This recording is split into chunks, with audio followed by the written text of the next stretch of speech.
এক ছিল টুনি। সে খুব গরিব। সে তার ছানা টিঙ্কুকে নিয়ে বাস করত। একদিন টিঙ্কু তার মাকে বলল, মা মা আমি আঙ্গুর খাবো, আমাকে আঙ্গুর এনে দাও। টুনি গরিব হওয়ায় তাই খুব চিন্তায় পড়ে গেল। তার কাছে খাবার জোগাড় করাই অনেক কষ্ট হয়ে যায়। সে আঙ্গুর কোথায় পাবে? টুনি উড়তে উড়তে চিন্তা করতেছে আর ঘুরে বেড়াচ্ছে। উড়তে উড়তে টুনি প্রথমে কাকের কাছে এসে কাককে বলল, ও ভাই কাক, তোমার কাছে তো অনেক আঙ্গুর আছে, আমাকে যদি কিছু আঙ্গুর দিতে আমি আমার বাচ্চাকে খাওয়াতাম।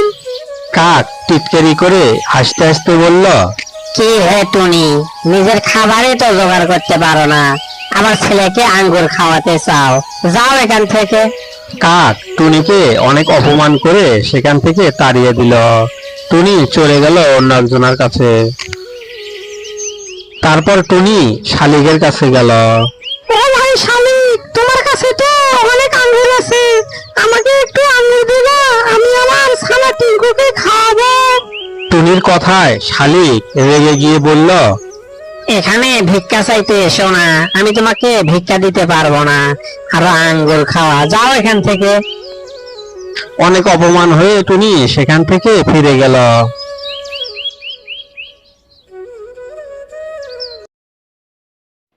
টুনি অনেক অপমানিত ও মন খারাপ করে আকাশ দিয়ে উড়ছিল আর নিচের দিকে তাকাচ্ছিল। তাকাতে তাকাতে কি যেন একটা দেখতে পেল টুনি। টুনি নিচে নেমে দেখে এক ঝোঁকা আঙ্গুর কে যেন ফেলে গেছে। টুনি অনেক খুশি হয়ে আঙ্গুরগুলো মুখে করে নিয়ে বাসায় চলে যায়। টিঙ্কু বাসায় চিন্তা করতেছে।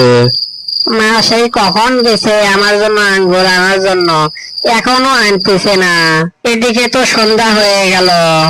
টিঙ্কুর কথা বলা শেষ হতে না হতে তার মা অনেকগুলো আঙ্গুর নিয়ে এসে টিঙ্কুর সামনে দিল। টিঙ্কু অনেক খুশি হয়ে নাচানাচি শুরু করে দিল। টুনি মনে মনে বলল, কেউ সাহায্য না করলে আল্লাহ সাহায্য অবশ্যই করবে।